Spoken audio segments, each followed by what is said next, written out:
All right. Now we are looking some of the fundamental concept again.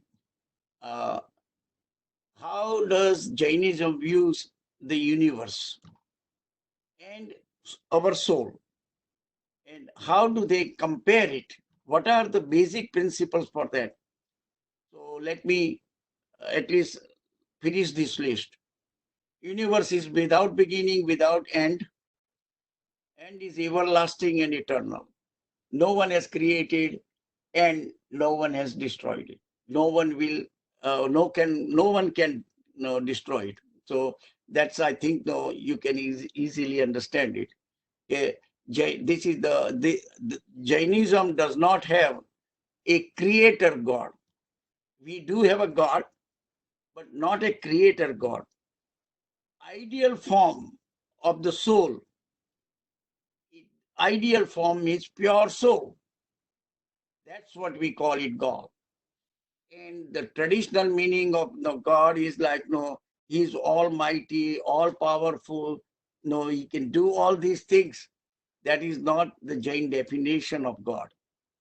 Jain definition, when they talk about the God, it gives us a ideal. Ideal is the one, no, that's what you have to become like this. That is the definition of that. Pure soul is the definition of uh, uh, pure soul is the definition of God in Jainism.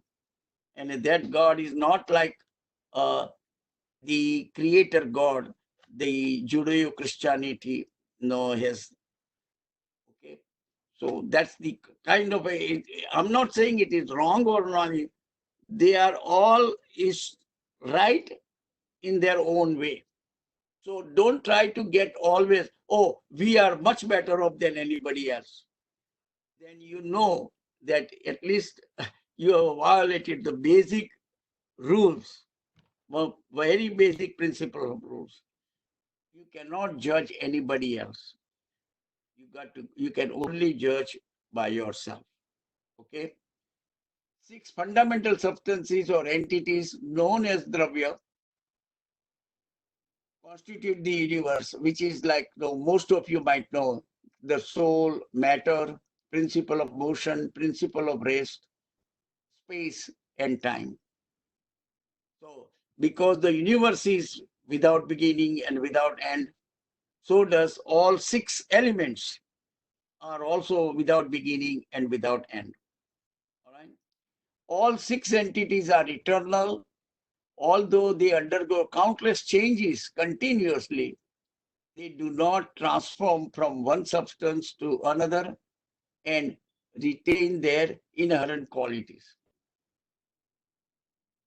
That's a very, again, the soul is the only substance which is consciousness. That is the one and most important substance is our soul or our consciousness. Every living being is a soul. An infinite number of souls exist in the universe and they are all unique individual. Every soul, this is another Jain concept. Okay. Different faith has a different concept. Okay.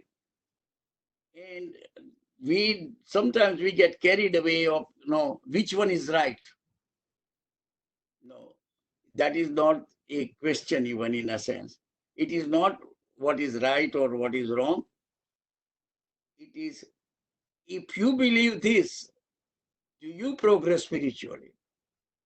Or if you believe something else, that makes you progress spiritually. Whichever one works for you, that is the one right for you. Instead of getting it, no, we get all the time, no, these things, this one, no, this is wrong. This is not what we believe. Because we did not believe it, that's why it is wrong. That kind of the thinking is not proper for any religion. Okay? Soul is the only living substance which is the consciousness. Every living being is a soul. An infinite number of soul exist. The remaining 5 substances are non-living substances. Okay, let me finish this chart.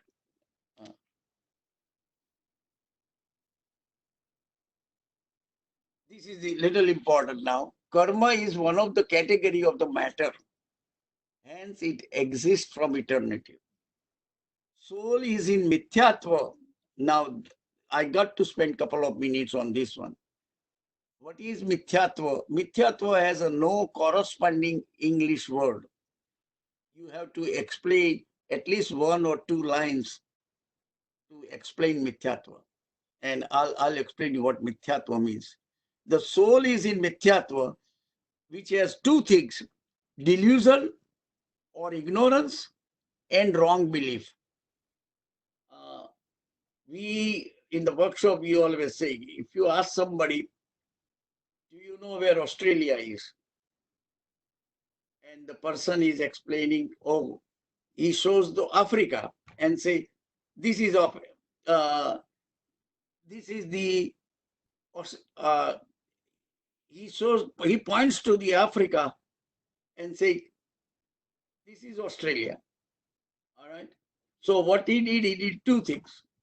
First of all, he doesn't know where the Australia is. And second thing is, he firmly believes this Africa is a Australia. Right? So there are two things wrong. Always. Mithyatva means person doesn't know, but he firmly believes what he knows is right. Okay. So person doesn't know, but he firmly believes what he knows, that is the correct one. That kind of the person, it is very difficult to teach. Okay. If somebody says, look, I don't know, would you explain to me? It's easy. That is why, like in this country, basically, I love to teach our youth because they don't know. And they will listen to you properly. They will think about it and do it. But if the people comes and say, oh, no, I know everything. I know all about these things. Okay. There is no impossible you can teach anybody. You see, because the mithyatva means it, that's why it is the most difficult to get rid of it. We always believe my knowledge is more than others. I always like say, hey, I'm a lot more knowledgeable than anybody else you can think of. This is the kind of the thinking most of the time people mind has that one. Okay. So this is the very important one. Keep in mind that mithyatva, delusion and ignorance. Okay. Ignorance and wrong belief. We have it with them from eternity. So never ask the question, when did the first mithyatva or whatever my knowledge gone? No, we never had it. Period. Okay, from eternity, I am always like that. Okay, this is the only chance I got to get rid of all my mithyatva. Similarly, like karma is attached to the soul from eternity. You both are going hand in hand. The mithyatva and karma.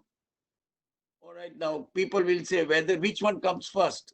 Is the mithyatva comes first or karma comes first? Okay. That's an irrelevant question for Jainism. Because you cannot have one versus with one without the other.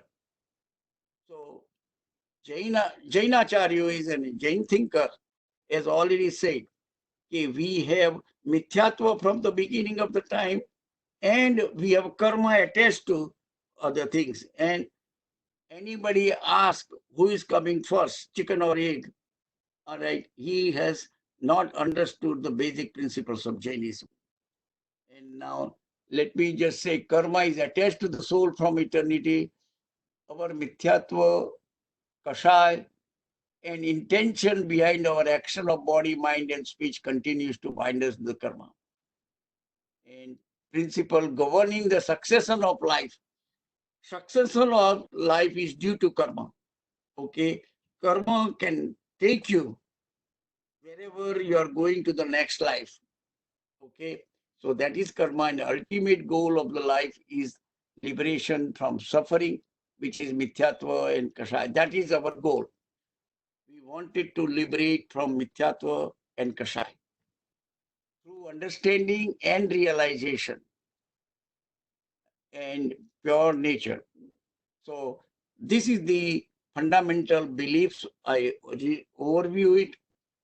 If you have any question up to this point, and then we will pick it up, wherever we have left, the things afterwards. All right. The next.